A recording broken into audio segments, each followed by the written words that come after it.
Hello students, now our topic is commercial documents. Principal commercial documents. So first of all, commercial invoice. Commercial invoice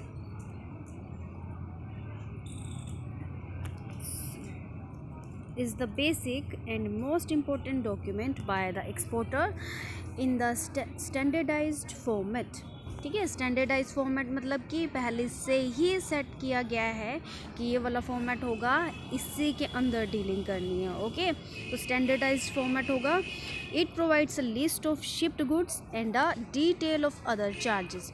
it provides a complete description of the goods such as the price per unit at a particular location, quantity, total value, packing specifications, terms of sale. ये हम बात कर रहे हैं कि description होगा goods का, complete description. ठीक है, प्राइस भी होगा, क्वांटिटी भी डिफाइन होगी उसमें, then value, packing specifications, terms of sales, identification marks of the package, name and address of importer or exporter, both parties, name of the port of loading and destination, etc. It is also known as document of contents. क्या बोला जाता है इसको? documents of contents भी बोला जाता है. Further, it is pertinent that the commercial invoice should provide the complete breakdown of all the charges. So the breakdown of the charges related to inland transportation, loading charges, freight charges, insurance charges and others should be provided. तब हर कुछ भी charges हैं, related charges हैं, वो सारे ही उस सब की बात कर रहे हैं हम इनवॉइस में. Complete breakdown of all the charges. Okay, the description of the merchandise in the invoice must correspond exactly to the description in the letter of credit. Okay, LC में ये सारा description होगा. Thus it is a prima facie evidence of the contract of sale or purchase and therefore must be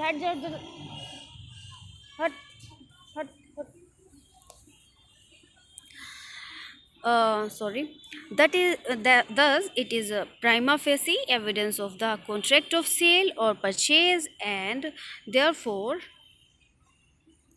must be prepared strictly according to the contract of sale and must be signed by the seller. किसके sign होने चाहिए? Seller के होने चाहिए और according to contract of sale होना चाहिए और by the person acting on his behalf. It may take the form of, first one is customs invoice, second अगर हम बात करें लीगलाइज्ड इनवॉइस, फिर consular invoice, then combined certificate of origin and value. तो custom invoice क्या है? When the commercial invoice is prepared on the format prescribed by the customs authorities of importers country, it is called customs invoice. Countries like Canada and USA need customs invoice. यहाँ जब हम बात कर रहे हैं ना कि भाई कौन से कंट्रीज़ में ऐसा होना चाहिए, क्यों ज़रूरत पड़ती है, तो यहाँ पर हम बात कर रहे हैं. देखो, डेवलप्ड कंट्रीज़ हो गया, फिर एक हो गया डेवलपिंग कंट्रीज़, एक हो गया अंडर डेवलप्ड कंट्रीज़. तो this type of country need custom invoice. This is required so that goods could enter eight tariff rates. An exporter can obtain copies of the invoice from any shop selling government publications and forms. Then legalized, अगर बात करी जाए, legalized invoice is required by some Latin American countries like Mexico, Turkey, Taiwan, etc. Okay, तो यहाँ Latin American countries की बात कर रहे हैं, यहाँ होगा legalised invoice. There is no specific prescribed form of this invoice. कोई ऐसा कुछ फॉर्मेट नहीं है specific. An ordinary invoice is acceptable for legalisation. Okay, तो ऑर्डिनरी इन्वॉइसेस एक्सेप्टेबल है। देन कॉन्सुलर इन्वॉइस की बात करते हैं। Sometimes the importer requires the invoice to be certified by the consulate of his country stationed in the exporter's country. तो ये हो जाएगा consular invoice. The exporter has to pay some fees for the certification of this invoice to the embassy concerned. Okay, exporter को pay करना है कुछ charges certification के लिए। A consular invoice is required to be prepared in a prescribed form. Consular invoice forms are generally available at importing countries' consuls. The exporter has to submit 3 copies. कितनी? 3 copies of consular invoice to the consulate of the importing country concerned. तो जो importing country होगी ना, उसकी बात कर रहे हैं हम, 3 कॉपीज सबमिट करनी है। That certifies them in return of fees. 1 copy is given to the exporter while other 2 are dispatched to the customs office of the importer's country for the calculation of import duty. Countries like Philippines, Kenya, Australia, Fiji, Ghana, Burma, Tanzania, etc. require consular invoice. तो यहाँ पर देखो हमें बता दिया है ना, define किया गया है कि कौन सा इन्वॉइस कौन सी कंट्रीज में हम कह रहे हैं कि अप्लाई होगा। ओके, तो ये हो गए custom invoice, legalised invoice, consular invoice. Then combined certificate of origin and value. It is a certificate of what? Special printed form है, needed by Commonwealth countries. The statement of the value of the goods made by the exporter is of great use in determining what import duty would be payable at the destination. Okay, ये हो गए invoices. फिर हम बात करते हैं packing list की।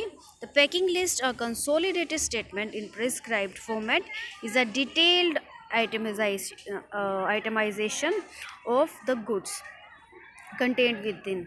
यहाँ पर हम वही बात कर रहे हैं कि डिस्क्रिप्शन होगा ना, तो डिटेल्ड आइटमाइजेशन है of the goods content within. It enables the buyer और receiver of the shipment to check the shipment, to maintain a record of inventory. The packing list omits the unit rate and value of goods, but itemizes the merchandise number of cartons, weights of the package. ठीक है, तो इस तरह का रहेगा। Unit rate हो गया, value of goods हो गया, तो नंबर ऑफ़ कार्टन्स है, वेट है, मतलब किसी भी तरह का जब हम कह रहे हैं मेजर करते हैं जिससे क्वांटिटी या quality, the weights should be displayed both in US pounds and metric. Okay, तो दोनों तरीके से, दोनों ही मोड में हम कर सकते हैं डिस्प्ले, और करना भी चाहिए। And packing note is different from the packing list. जब हम बात कर रहे हैं कि पैकिंग नोट क्या है, पैकिंग लिस्ट क्या है, पैकिंग लिस्ट में सारा जो वो डिस्क्रिप्शन है वो होगा। ठीक है, तो पैकिंग नोट अलग चीज़ है, पैकिंग लिस्ट अलग चीज़ है। The former refers to the particular of the contents of an individual pack, by the latter is consolidated statement of the contents of number of PACS.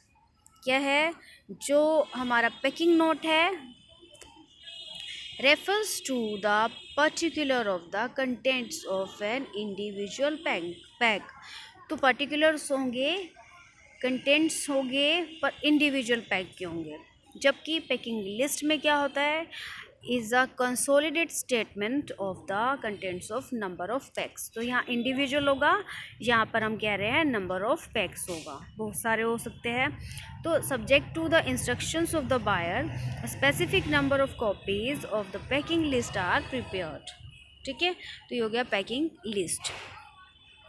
Then next one is certificate of inspection। Some export goods are notified for compulsory pre-shipment inspection under the Export Quality Control and inspection act, export act बोला जाता है 1963। तो ये है quality control and inspection. Such inspection is done by the importer.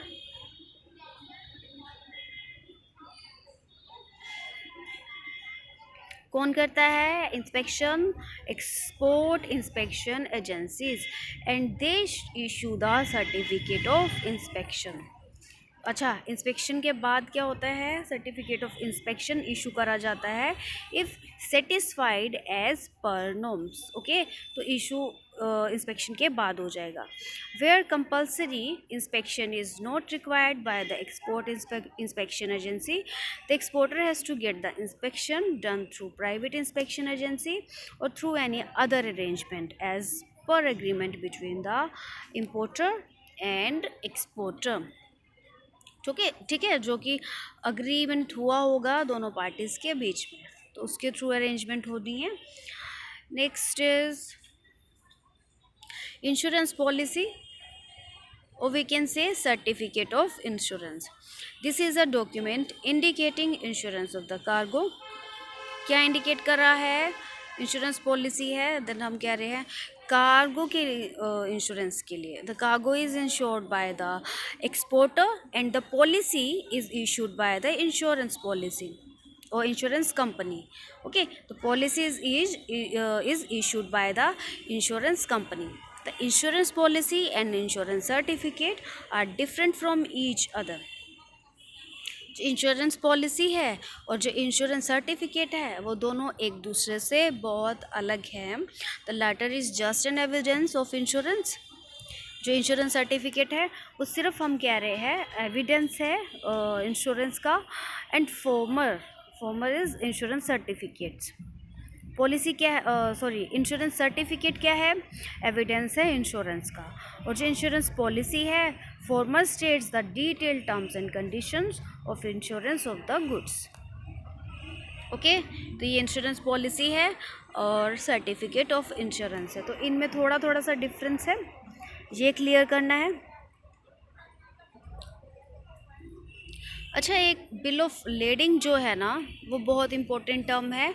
ये आप paper point of view से, exam point of view से आपको बहुत अच्छे से समझना है। तो bill of lending is a document issued by the shipping company or its agent acknowledging the receipt of goods on board the vessel and undertaking is to deliver the goods in the like order in conditions as received। ध्यान से सुने, bill of lending है is a document issued by the shipping company. कौन issue कर रहा है? Shipping company issue कर रही है, और it's agent acknowledging the receipt of goods on board the vessel। okay, receipt of goods होगी on board the vessel and undertaking to deliver the goods in the like order and condition as received। undertaking होगी to deliver the goods in the like order, जैसा order है उस तरीके से करी जाएगी, in conditions as received to consignee और his order. तो कंसाइनी को करेंगे provided the freight and other charges specified in the bill have been duly paid. and other charges specified in the bill have been duly paid। it is also a document of title to the goods। क्या है? Document है title to the goods and as such is freely transferable by endorsement and delivery. तो freely transferable भी है, like कि transfer किया जा सकता है किसी को भी, ठीक है। तो फ्रीली का मतलब हो गया कि टर्म्स एंड कंडीशंस भी हैं जो हम यहाँ कह रहे हैं कि भाई टाइटल ऑफ गुड्स जो है it is also document of title of goods. as such is freely transferable by endorsement and delivery। A bill of lading is generally made out in the sets of 2 or 3 originals, यानी कि 3 copies होंगी, तीनों original होंगी, ठीक है, या 2 या 3 मतलब तीनों ओरिजिनल होंगी। All originals are duly signed by the master of the ship. कौन साइन करेगा? मास्टर ऑफ शिप करेगा, और the agent of the shipping company, and all the originals are equally valid for taking the delivery of the goods. Okay, तो all the originals are equally valid है. Once one original is utilized, the other originals become null and void. तो एक बार अगर एक original utilise हो गया है तो जो दूसरे ओरिजिनल्स होंगे वो नल हो जाएंगे, वॉइड हो जाएंगे, यानी कि उनको अगेन यूज़ नहीं किया जा सकता. ओके, तो one is utilise once utilised. All the originals BL यानी bill of lading should bear the stamp duty. तो स्टैम्प ड्यूटी होनी चाहिए बिल ऑफ लेडिंग पे. तो 3 मेन पर्पसेस है बिल ऑफ लेडिंग के. First one is document of title. It is document which certifies the ownership of merchandise. क्या एक मतलब हम कह रहे हैं कि सर्टिफिकेशन हो जाता है ownership of merchandise. Second one is the receipt of good. A bill of lading serves the purpose of receipt of goods dispatched. The purpose of receipt of goods dispatched. Okay, तो यहाँ हमने बोला कि receipt of goods. First one is document of title and second is receipt of goods.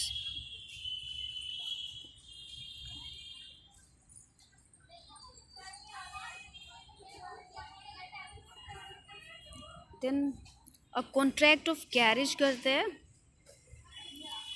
It contains the terms between the shipper and the shipping company. क्या होता है, terms होती हैं कॉन्ट्रैक्ट की किसके बीच, shipper and shipping company. Between stated points at a specified charge. Between stated points at a specified charge. The responsibility for the delivery of merchandise is also defined by a contract of carriage. So this is contract of carriage.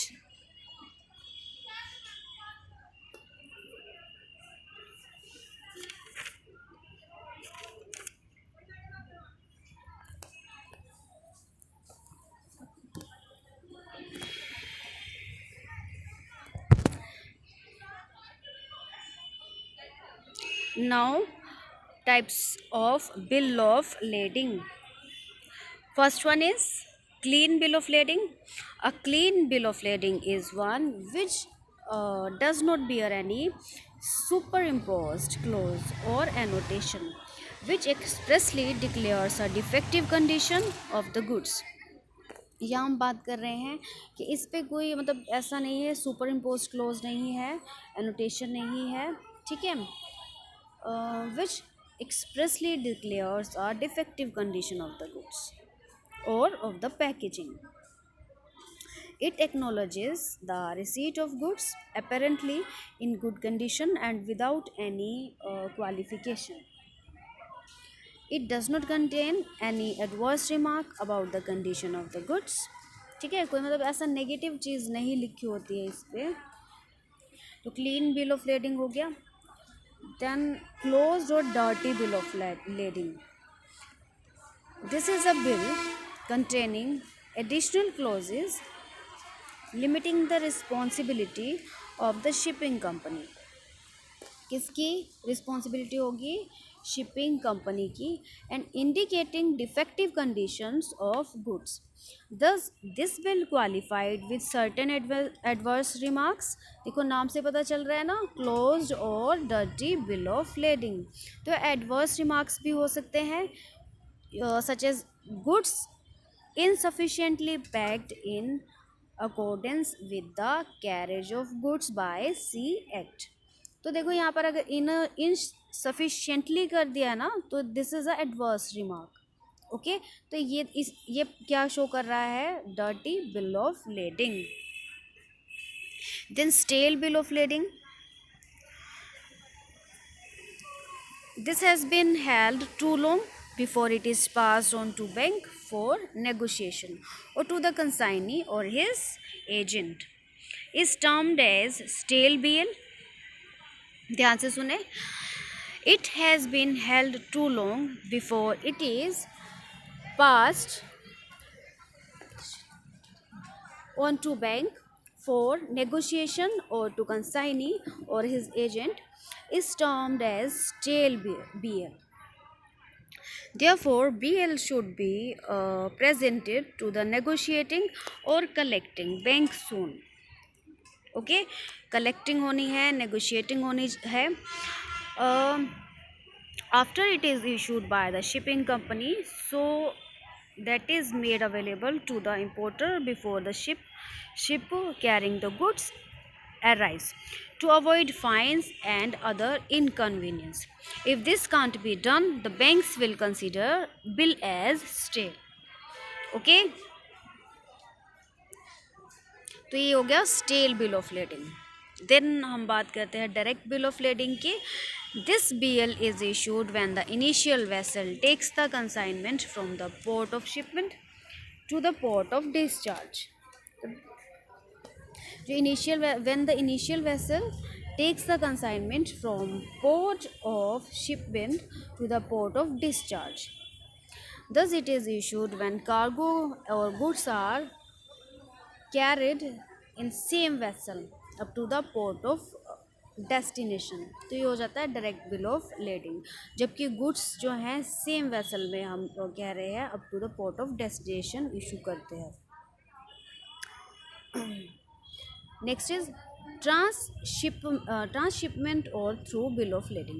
The carrier issues a through or transshipment bill when the carrier uses other transport facilities such as rails, road or another steamship company in addition to his own. Thus the cargo is shipped in a vessel and will not carry it to the port of destination. तो जब cargo is shipped in vessel that will not carry it to the port of destination, ये हो जाएगा transshipment bill of lading. Then freight paid bill of lading. The bill is marked freight paid and freight is paid at the time of shipment और in advance. Bill is marked freight paid, ठीक है, mark किया गया है और advance में पे कर दिया गया है.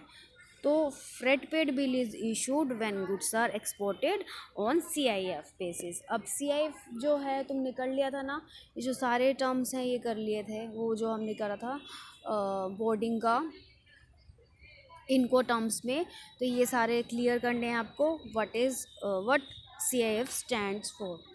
तो ये हो गया freight paid bill of lending.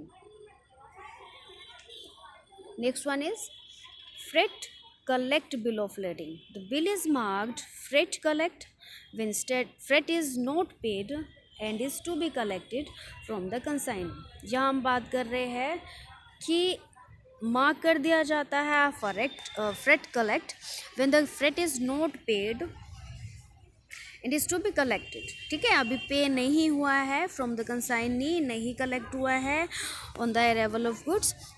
दस freight collect bill is issued when goods are exported on FOB basis. देखो जो फ्रेट बिल पेड था वो CIF बेसिस था, कलेक्ट बिल जो है वो है FOB basis. Okay, freight on board basis.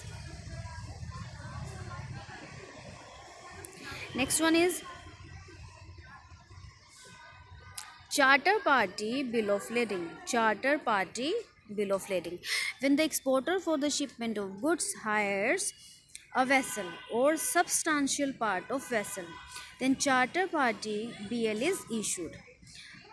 When the exporter for the shipment of goods hires a vessel और सब्सटेंशियल पार्ट ऑफ वेसल, मतलब जब हम कह रहे हैं या तो पूरा ही वेसल या फिर सब्सटेंशियल पार्ट जो है वो हायर किया गया है, then charter party bill BL is issued. Okay, तो यानी कि charter party bill of lading में क्या हो जाता है, हायर याद रखना है. Then steamship bill of lading. When the goods are shipped in a vessel that will carry cargo for other exporter. Also, then steamship BL is issued. क्या है steamship bill of lading? When the goods are shipped in a vessel that will carry cargo for other exporter.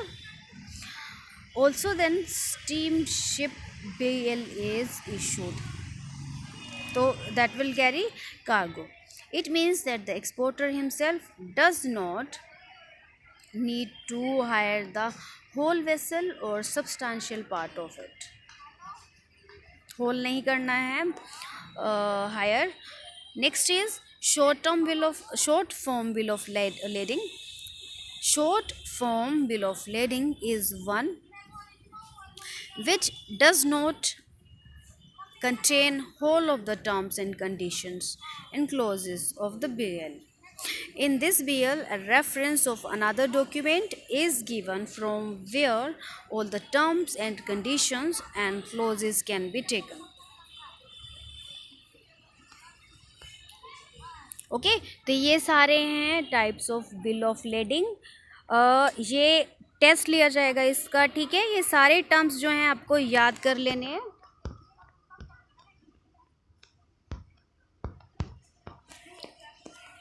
Thank you.